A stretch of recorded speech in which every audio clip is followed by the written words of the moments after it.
At-Targhib wa Tarhib. Kita sudah sampai kepada bab faslun fi zakatil huliyyi wa ma jaa fi dhammi tahalli bidh-dhahab.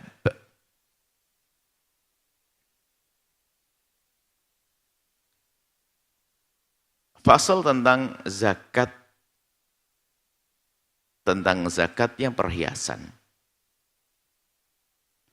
Wa ma jaa, dan berita hadis yang datang fi dhammi tahalli bidh-dhahabi, tentang berdandan dengan emas atau menggunakan perhiasan emas.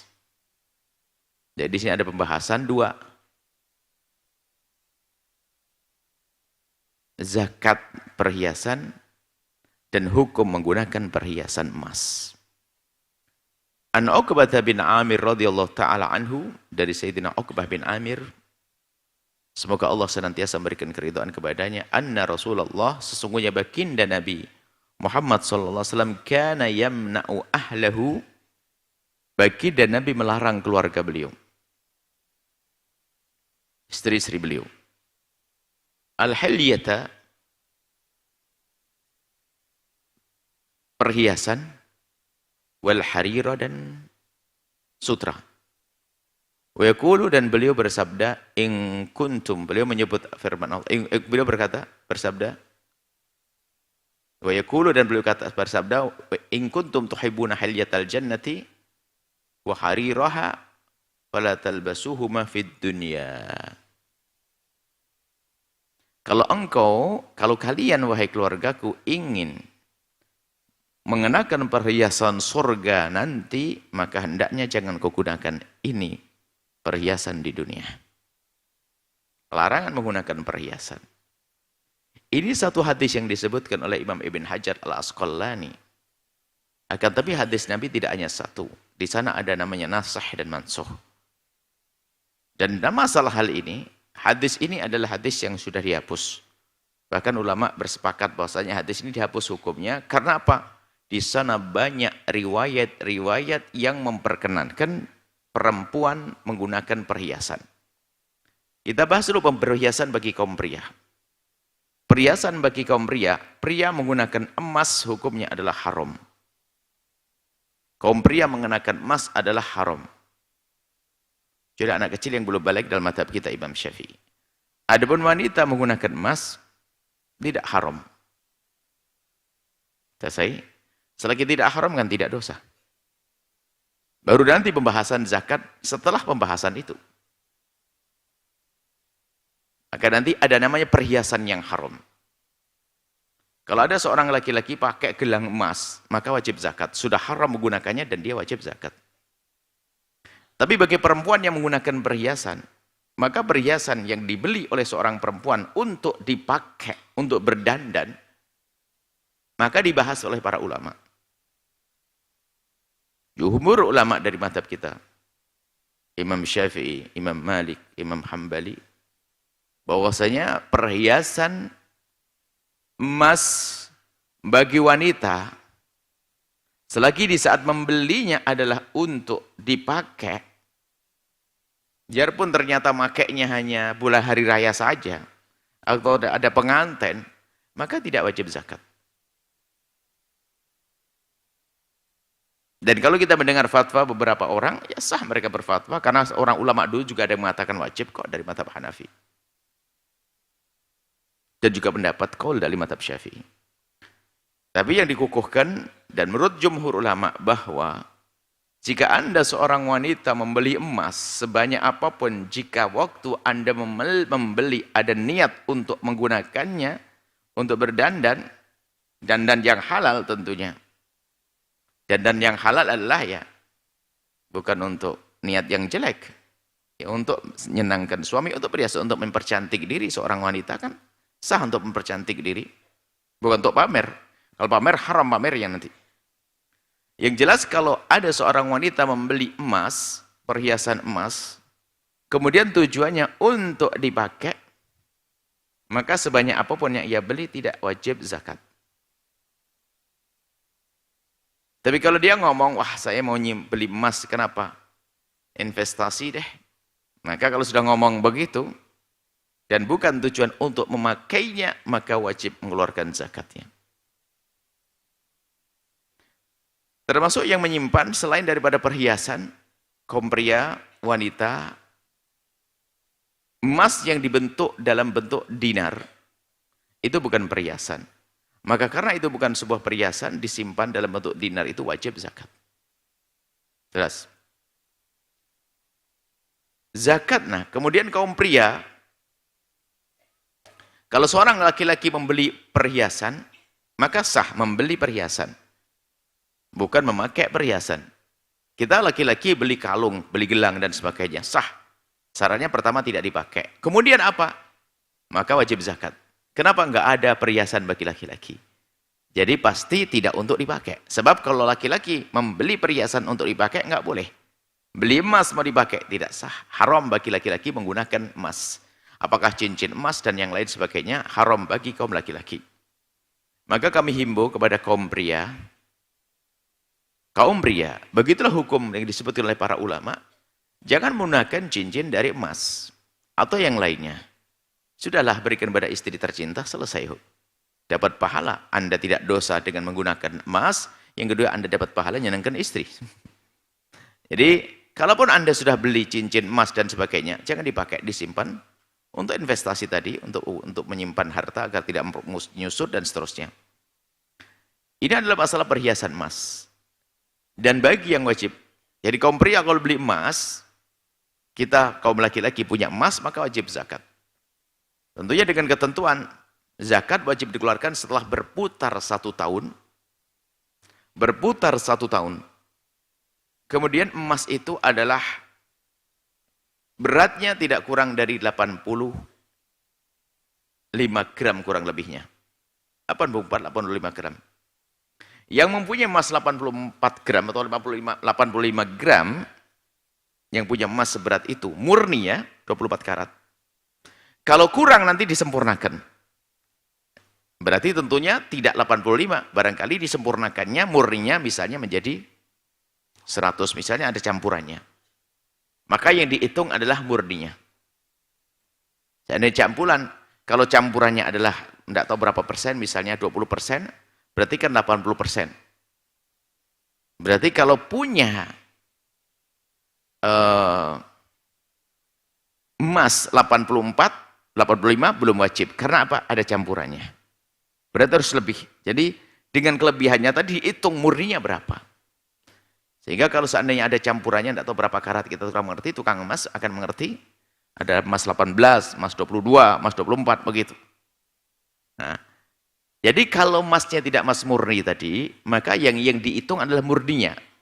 Jika murninya nanti dikumpulkan, digabung-gabungkan, mencapai 85 gram, maka wajib mengeluarkan zakat. Dan jika berputar 1 tahun, syaratnya adalah nisab, mencapai batas minimal 84 gram kurang lebihnya, 85. Kemudian syarat yang kedua harus berputar 1 tahun. Baru setelah itu dikeluarkan zakat. Zakatnya 2,5%. Jangan mikir, wah, enakan mana? Enggak punya emas, enggak usah keluar zakat, atau punya emas keluar zakat. Orang belit suka bingung. Kalau punya emas, nanti saya keluar zakat. Bingung. Mending enggak punya emas, begitu. Enggak usah keluar zakat, atau bagaimana? Nah, orang belit masih mikir, mending, wah ini keluar. Punya emas banyak, keluar zakat nanti. Ya enak keluar zakat, jadilah orang yang nerima zakat, membayar zakat, jangan nerima zakat. Qala al-musannif, kita keterangan dari musannif. Al-ahaditsu allati warada fiha al-wa'id. Hadis yang datang yang menjelaskan tentang hukuman ancaman ala tahallin nisa'i bidzahabi bagi wanita yang menggunakan emas tahtamil wujuhan minat ta'wil. Banyak takwilnya, perlu ditakwili. Karena sudah jelas riwayat bahwasanya wanita boleh mengenakan emas. Adapun riwayat seperti yang disebutkan ini, bagaimana kok ini dilarang? Wanita kok dilarang pakai emas? Ada takwil. Yang pertama adalah an-naskhu, sudah dihapus hukumnya dan itu adalah yang benar.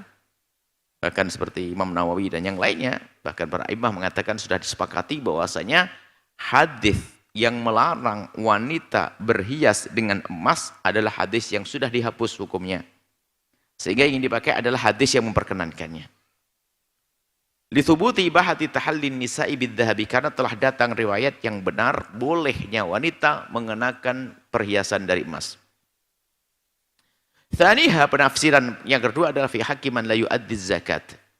Bagi wanita yang tidak mengeluarkan zakat, akan tapi menurut mazhab jumhur kan tidak wajib zakat. Maka nggak perlu takwilan yang kedua ini. Karena wanita selagi membeli emas untuk dipakai di perhiasan, untuk perhiasan maka tidak wajib membayar zakat. Wa tsalitsuha fi hakiman adharati zinata bihi. Ya, ini barangkali takwil ini masuk akal. Barangkali ada orang menggunakan untuk pamer atau berruj, pamer dandanannya. Wa rabi'uha al-mamnu, yang keempat adalah takwilannya. Larangan hadis-hadis yang melarang wanita menggunakan perhiasan adalah jika tujuannya adalah ini. Hilatu dzalika wa 'idhamu, terlalu gede sehingga menampakkan kesombongannya. Fa innahu madhinnatul fakhri wal khuyala. Karena pakai emas yang banyak itu adalah kesombongan. Jadi karena kesombongannya tadi ya nggak boleh.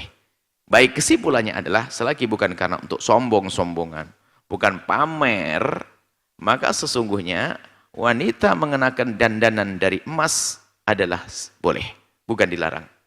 Baik, ini masalah perhiasan. At-targhibu fil amali bil shadaqati bit taqwa wat tarhibu min at-ta'addi fiha wal hiyanati wa ma jaa fil makkasin wal 'asyarin wal urafa. Targhib, himbauan fil amali ala shadaqati, orang bekerja di dalam urusan zakat, menjadi amil zakat. Ini dihimbau. Sebuah keutamaan. Dengan catatan, bittaqwa, ada takut kepada Allah. Karena takut kepada Allah, dia tidak akan salah-salah. Dia takut kepada Allah, tidak akan zalim. Dan kita perlu, ini penting sekali. Makanya tugas ini penting. Tapi kalau enggak, Masya Allah, kepeleset. Dalam sekali nerakanya. Wa tarhib, dan peringatan minat ta'addi, dari berbuat zalim fiha, dalam urusan zakat. Wal khiyanati, dan khiyanah. Khiyanat dalam urusan zakat. Khiyanat dari dua sisi. Khiyanat saat mengambil, khiyanat saat memberi. Wa ma jaa fil makkasin, makkasin wal 'asyar, itu kurang lebih sama. Adalah pemungut harta, mewakili negara, mengambil harta dari orang lain, dari umat yang tidak diizinkan oleh agama. Pungutan liar yang tidak diizinkan oleh agama. Mohon maaf, kita bicara agama. Sehingga orang Islam sudah wajib bayar zakat. Sudah. Kalau ada pungutan selain itu, namanya ini adalah maks. Al-maksu. Baik, ini hukumnya kita jelaskan setelah ini. Kita baca hadisnya. Wa ma jaa fil makasi wa 'asyar wal urafa. Urafa ini adalah orang yang memberikan informasi kepada pimpinan hingga menjadi sebab pimpinannya berbuat zalim, menjelaskan cerita tentang keadaan rakyat, tapi tidak semestinya ngomong, oh rakyat tenang, cukup, kenyang semuanya, tak taunya masih kurang. Akhirnya dari pihak pemerintah tidak menurunkan dana kepada mereka. Ini juga zalim. Atau menyatakan rakyat pada kurang ajar, sehingga diserang, sehingga menerima hukuman dari atasan pemerintah, maka itu adalah juga haram. Baik, kita jelaskan satu demi satu. An Rafi' bin Khadij radhiyallahu ta'ala dari Sayyidina Rafi' bin Khadij. Qala, beliau berkata, sami'tu Rasulullah, aku mendengar Rasulullah sallallahu alaihi wasallam yaqulu, bersabda, al-'amilu 'ala shadaqati, orang yang jadi amil dalam urusan zakat, amil yang bekerja di dalam urusan perzakatan, bil haqqi, asalkan dia benar. Lah benar ini kan harus ada tuntuannya, ilmu. Makanya yang tidak punya ilmu adalah melakukan satu kesalahan. Dan dalam muqaddimah bab zakat kami sampaikan ada 3 penjahat zakat. Oh, zakat ada penjahatnya. Yang pertama adalah orang kaya wajib zakat, nggak mau bayar zakat. Penjahat zakat yang kedua adalah orang yang tidak berhak menerima zakat, dia mengaku aku berhak menerima zakat. Yang ketiga penjahat zakat ini akan diisyaratkan di sini, kalau benar kan jadi pahalanya baik. Penjahat zakat yang ketiga adalah orang tidak punya ilmu membagi zakat, tak tanya membagi-bagi zakat dengan cara yang salah. Atau mengambil zakat dengan cara yang salah. Kal ghazi, mereka seperti orang yang jihad di jalan Allah. Kalau orang ngurusi zakat dengan benar, itu dia seperti orang yang jihad.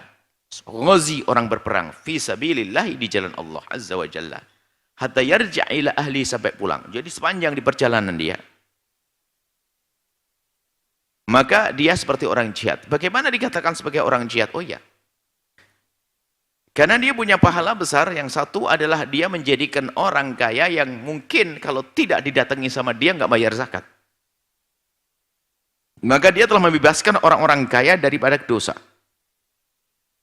Jadi ambil di sini kan mengambil zakat dari orang-orang kaya dengan benar. Menghitung dan membantu dan sebagainya. Kemudian setelah itu dibagi kepada yang berhak. Akhirnya si fakir miskin yang memerlukannya, karena dia sampailah hartanya orang kaya kepada mereka. Jadi pahalanya berlipat-lipat. Sehingga dikatakan seperti orang yang jihad di jalan Allah Subhanahu wa taala. Tentunya bil haq, dengan benar. Kalau tidak dengan benar, Masya Allah musibah. Makanya kami ingatkan, penjahat zakat diantaranya adalah pengurus zakat, panitia zakat yang tidak punya ilmu.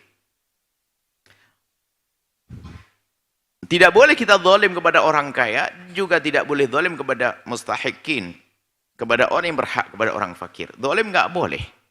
Selagi tidak wajib zakat, jangan katakan wajib zakat, haram hukumnya. Ya, seperti mungkin ada orang punya perkumpulan keren, orang-orang kaya, zakat fitrahnya 1 karung, nggak boleh.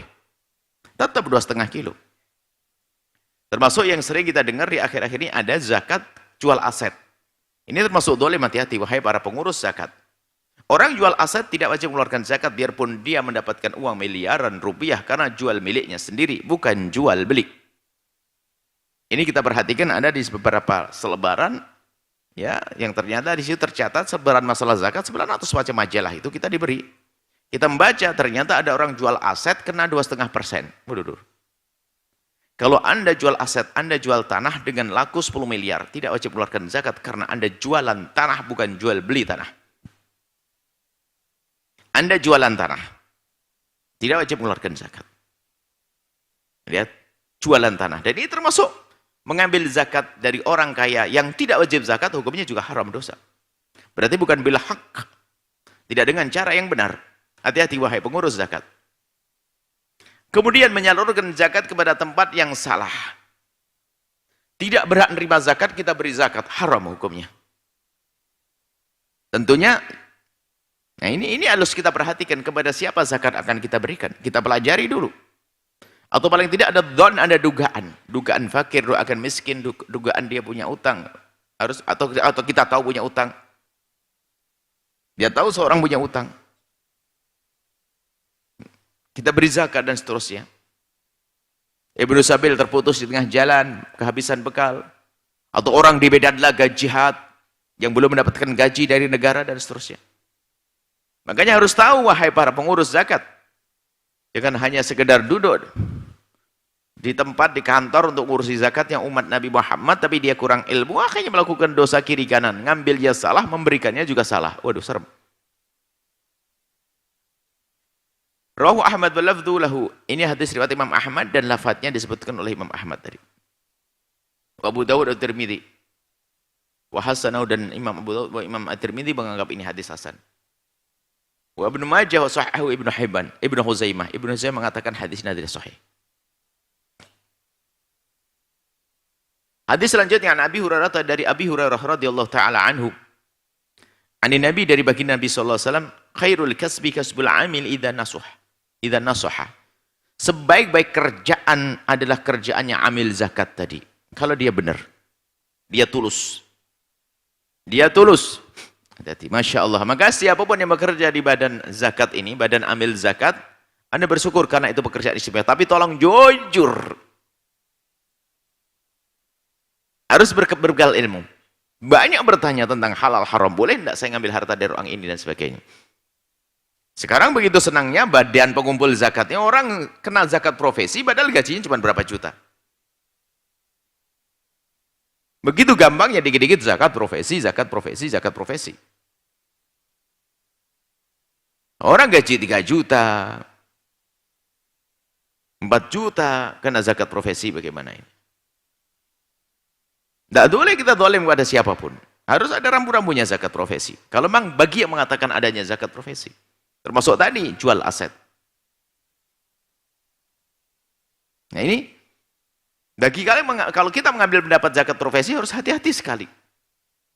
Senang bagian ambil zakat, wah ini karyawan, ada berapa diambil zakat.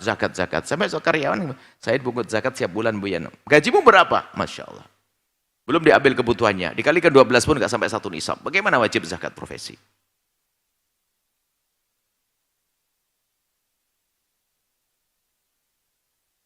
Empat juta, 3 juta, 5 juta bahkan misalnya. Itu kan hari ini ya, di tahun ini. Sebab setiap tahun berbeda-beda. Kita pulang dari sekolah dulu, karena cukup waktu lamanya, jadi nggak tahu kenaikan perubahan nilai. Jadi harus tahun ini. Jangan nanti ini ceramah ini didengar 10 tahun yang akan datang, beda nilainya, nanti kan kacau. Baik. Seperti itu. Hati-hati masalah urusan zakat. Hei para panitia zakat, takutlah kepada Allah. Jangan zalim kepada orang yang membayar zakat, dan jangan zalim kepada orang yang terima zakat. Pahalanya benar, pahalanya bagus, pahalanya besar. Kalau Anda, saya katakan khairul kasbi, sebaik-baik usaha untuk mencari rezeki bagi orang yang menjadi amil.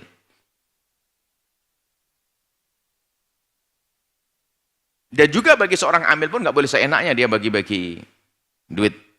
Makanya amil sendiri ada rambu-rambunya. Aturan amil itu adalah akan mendapatkan bagian, bisa diambilkan dari zakat bagi amil zakat. Biarpun dia orang kaya lalu menjadi amil zakat, amil harus ditentukan oleh negara. Bukan pembentukan panitia di sebuah tempat lalu jadi amil zakat, hati-hati di situ. Negara yang mengukur butuhnya berapa karyawan dan sebagainya. Kalau semua orang dibebaskan buat amil zakat, ada namanya amil-amilan. Duitnya nggak seberapa, anaknya, ponakannya, saudaranya jadikan amil semuanya, habis duitnya untuk amil. Ini zalim, kacau. Dan ini ada model-model begini nih. Sengaja dimasukkan semuanya, kamu kerja aja di sini jadi amil zakat, padahal duitnya juga tidak banyak. Akhirnya habislah untuk amil. Dan amil itu sendiri, lihat, harus ditentukan, direncanakan. Habis harus melalui, diresmikan oleh negara atau yang mewakili. Imam dalam hal ini yang mewakili ke bawah. Kemudian setelah itu, amil itu hanya berhak mendapatkan dari zakat sesuai dengan ujratul mithli. Sesuai dengan kalau seandainya dia mendapatkan gaji berapa. Kalau orang seperti dia gajinya setiap bulan itu layaknya 3 juta, ya boleh diambilkan dari zakat 3 juta. Bukan seenaknya sendiri, bagi-bagi semaunya sendiri, Masya Allah. Bapaknya direktur badan zakat, anaknya wakil, istrinya bendahara, ponakannya ini lengkap, habis semuanya. Oh ini kacau. Hati-hati. Dan mungkin saja terjadi. Maka dari itu amil harus ditentukan oleh negara yang bisa ngukur butuh dan tidak perlu dan tidak perlunya kepada orang. Misalnya kalau jatahnya 5 sudah jangan ditambah. Jatahnya 3 karyawannya 3. Wan Abdullah bin Buraidah an abihi an Nabi sallallahu alaihi wasallam, dari baginda Nabi sallallahu alaihi wasallam, dari Sayyidina Abdullah bin Buraidah, man ista'malnahu ala amalin, ini lebih meluas lagi. Man ista'malnahu ala amalin, barang siapa yang telah aku berdayakan dalam satu pekerjaan, farazaqnahu, kemudian kami beri gaji. Hati-hati. Sudah dapat gaji, fama akhadha ba'da dzalika faghulul. Barang siapa yang mengambil lebih dari itu namanya ghulul. Ghulul itu adalah mengambil sesuatu yang bukan haknya, bukan miliknya, dan ini ada urusan dengan negara. Mengambil barang negara, barang milik negara. Ini gambarannya kalau ghulul dulu begini. Ghulul itu adalah lebih banyak digunakan bagi orang yang mengambil rampasan perang sebelum diserahkan kepada amir, kepada pimpinan. Itu ghulul, dosa besar. Ghulul dosa besar. Tapi kalau kita perluas maknanya, ghulul adalah seperti korupsi, duit negara dicolong. Hukuman besar, ini dosa besar, minal gabair. Dia sudah dapat gaji dari negara, masih ada mau potong, enggak tahu potong apa itu. Bermacam-macam. Ke resto aja minta kwitansi kosong, mau nambah sendiri, modelnya itu ulul. Kalau disuruh belanja, misalnya kita tugas dari negara, termasuk bukan saja urusan negara, lembaga dan sebagainya. Kalau tugas kita sudah dapat gaji negara, tugas kita belanja, belanja harus kita belanja, menawar dan sebagainya. Bukan malah numpang di situ, sambil lirik-lirikan sama yang punya toko, biar dapat tambahan. Nah ini kurang ajar namanya. Sama dalam lembaga pesantren atau masjid, pengurus masjid rupanya apa? Numpang, beli semen. Misalnya 1 DO itu atau 7 juta aslinya. Cuman dia sambil kedip ini 7,5 juta. Setengahnya buat dia. Nggak boleh. Rumah makan habis 700.000 suruh nambah sama kasirnya. Tulis 1 juta. Nah ini 700. Biar masuk ke negara nanti minta lebih. Wah ini model-model begini. Hulul haram, dosa besar. Ini disebutkan. Khianat. Hulul itu artinya khianat. Hulul pada dasarnya artinya khianat. Ngurusi pondok, suruh belanja, numpang di situ, numpang harga. Sayur harganya 500, dinaikkan 600. Bukan dia penjualnya, bukan dia membeli numpangkan.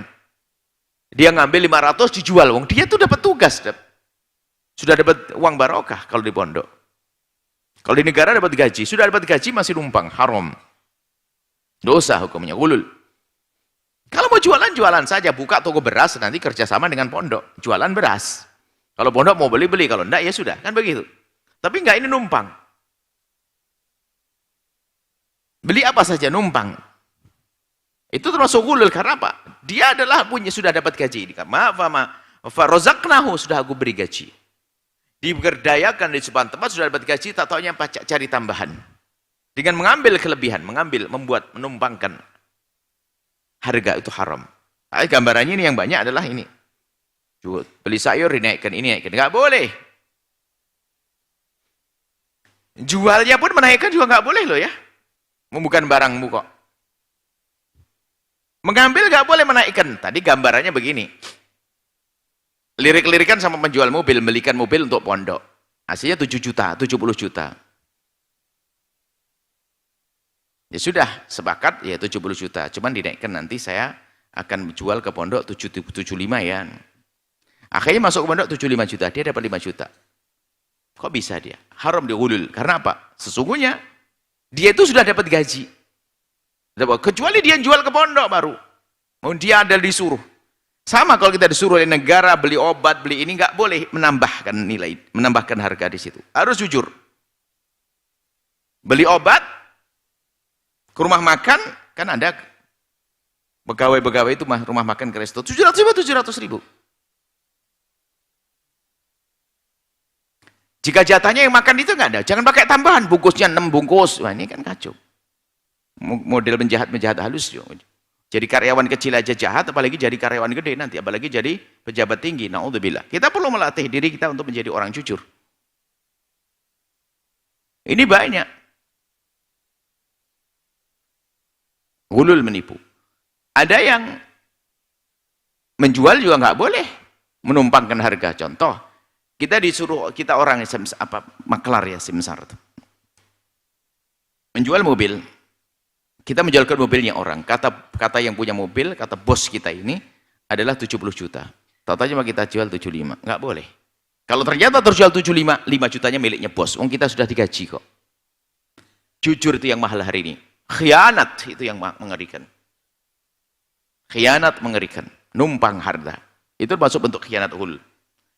Ma farozaknahu, sudah diberi gaji, sudah dapat, tak taunya dia menambahkan. Haram hukumnya.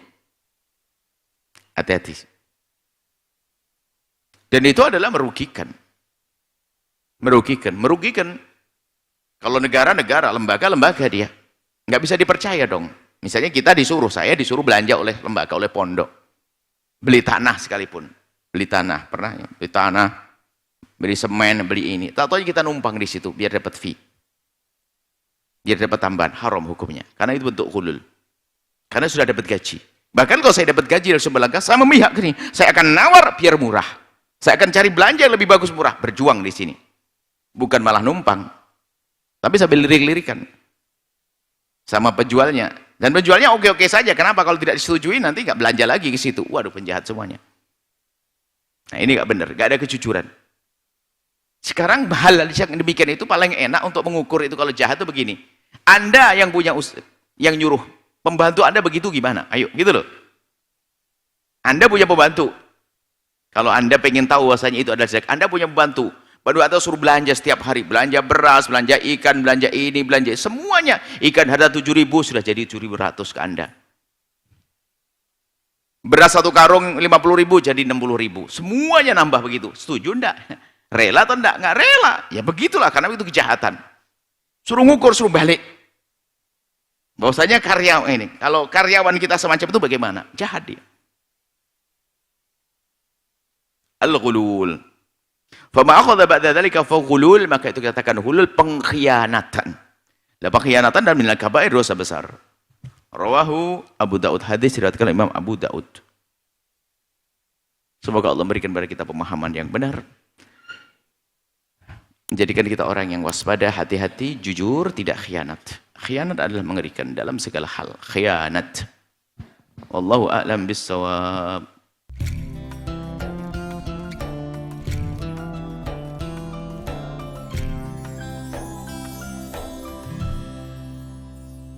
Sahabat Al-Bahjah TV, setelah menyaksikan video ini, jangan lupa bersolawat kepada baginda Nabi Muhammad.